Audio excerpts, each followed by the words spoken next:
we go, traders. It's been one great bull run. The NASDAQ 100 futures are up 71 points, 73 to be exact. They just went up a little bit. This bull keeps running. There is no doom and gloom news.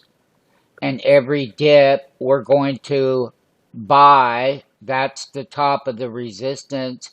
This is a lateral, slightly ticking up, 73 points.